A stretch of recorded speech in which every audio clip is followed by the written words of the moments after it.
Hello and welcome to the FatBoss Guide to Hans'gar and Franzok on normal and heroic difficulty in the Blackrock Foundry. And this fight is fucking awesome. The spectacle of it anyway is absolutely amazing. It does take place on 5 belts that do end up moving, and then things like happen like across the belts. You got these little pop-tarts that pop out and start doing damage to you, and you got these things falling from the sky.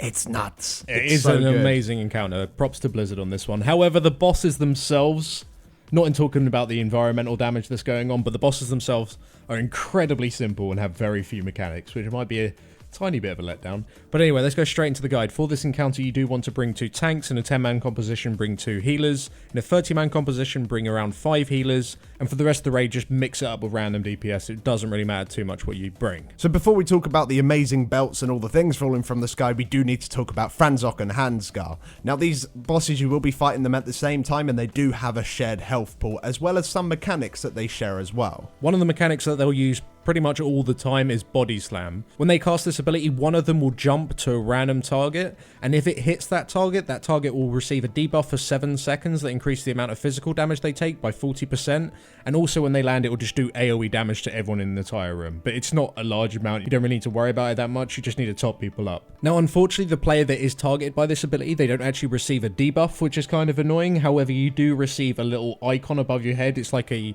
old school hunter's mark. It's just a little red arrow above your head. This means you're about to get targeted for the body slam.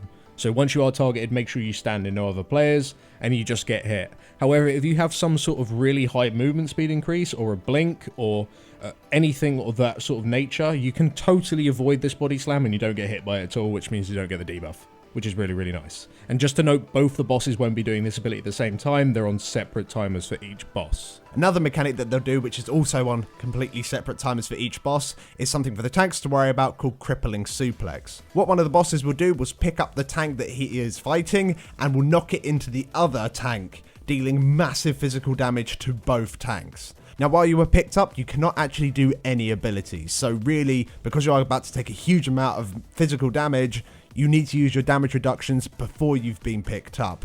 This is really the only time in the fight as well that you'll be using huge damage reductions. Yeah, the bosses don't have a stacking tank debuff or anything like that. Yeah. And there's not really any major big hits coming out. So this is the only time you would use a damage reduction. It can be quite hard to time, especially because the suplexes can be a little unreliable when they're actually coming in. So if you are picked up and you haven't got a damage reduction active, just ask the rest of your raid for externals, because again, these guys don't need to use their externals on anything else anyway, so you can just soak them all up. Use everything you've got for these suplexes and you'll be absolutely fine. Now, one note that if you are watching this in the future in 6.1, they are actually planning to make it so you can use abilities while you are picked up. So this fight will become easier for your tanks. So if you're doing it in 6.0, you need to do it beforehand. But in 6.1, they plan to make it so you can actually use it when you are picked up. Now, Franzok does actually have his own abilities, which is quite nice. He has something called Disrupting Roar. When he casts this, it will interrupt anyone in the raid who is currently casting, and it will lock you out for around 6 seconds. It doesn't do any damage or anything like that. It's just frustrating as balls. When this comes in, just stop casting, and you'll be absolutely fine. He'll also do something called Skullcracker, which is just random physical damage to people in the raid. He just throws a hammer at the face. Nothing you can do about it again. Totally unavoidable. You just have to eat the damage and be healed up. Now, another thing to sort of add about these bosses is that sometimes one of them will just randomly leave the encounter area and just go chill out somewhere. I think he's pulling levers or something. I have no idea what the fuck we don't he's know doing. what they're doing. But yeah, he just leaves. Not that important, just thought we'd add it, just so you know. And that's actually it for Franzok and Hans'gar. For some reason, Franzok has a couple more abilities than Hans'gar, and it's not like Hans'gar's always the one that leaves. They kind of take turns at leaving. Yeah, I don't get it. But either way, the bosses, you might be thinking, oh, this is pretty goddamn easy, but we got to talk about the belts now. Now, as you may have noticed, there are in fact 5 conveyor belts in the room. Now, at parts of the fight, the belts will actually begin to move. Now, you don't actually have to be running on the treadmills the entire time, as there are actually gaps between each belt that you can stand on that aren't moving at all. Now, 2 things can happen while these belts are moving, and the first of which is the searing plates. Now, these will just move from one side of the room to the other side along these 5 belts, and they'll deal damage to anyone caught by them. The only thing you need to do for this is just avoid them. Yeah, just flat out avoid them. You can actually jump over them, as you found out. Yeah, it's pretty cool. You can disengage over the top of them. You can also blink past them as well. But yeah, they're not a really big problem. Just make sure you keep an eye on where they spawn and just react very early to them.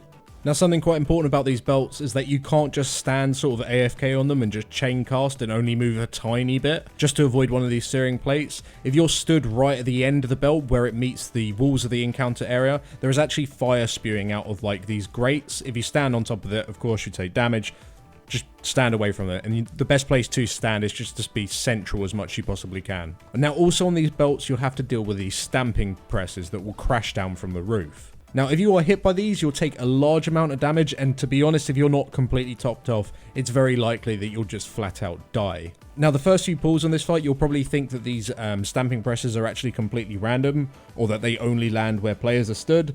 This is in fact completely wrong. These stamping presses have set patterns. There's roughly 5 different patterns, and the patterns are the same every single time. However, the order in which the patterns come in does seem to reset on a pull-by-pull basis. So really, for you to deal with these stamping presses like perfectly, you just need to learn every single pattern. And we're not going to sit here and explain every single one, but we do actually have a video linked in the description and in the comments section, which will take you to a video where you can just see all the patterns and learn them yourself. But really, you don't need to know exactly every single pattern for this boss. You have loads of time to avoid these presses coming down. You really, just move from the white shit on the floor, because the big thing's going to hit you in the face and you'll be absolutely fine. Just don't be too greedy. Don't think, oh, I'll just finish my cast, then move. Just move. Like, there isn't a Titan Rage on this fight. You don't need to, like, worry about your DPS. Just make sure that you don't die to these things from the sky, because everyone will laugh at you and you'll feel really bad about yourself. So just move from it and you'll be absolutely fine. So apart from dealing with these stamping presses and, of course, the Pop-Tarts across the belt, there's not really anything else to do in this fight. The bosses themselves are incredibly simple, especially if your tanks don't have a problem with the crippling suplex and they don't die from it. You'll be absolutely fine. It's pretty phase roll. But again, if you do need help with the patterns, if you are struggling with it and you really would like to know them, there is a link to a video where it shows you every single pattern you need to know in the description. Just click on that and it'll take you to that video. But otherwise, thank you very much for watching, guys. If this guide did help you out, please do drop us down a like. And if you'd like to see any of our other Blackrock Foundry guides, please do click up on the annotations you see on your screen now, and it will take you straight to that video.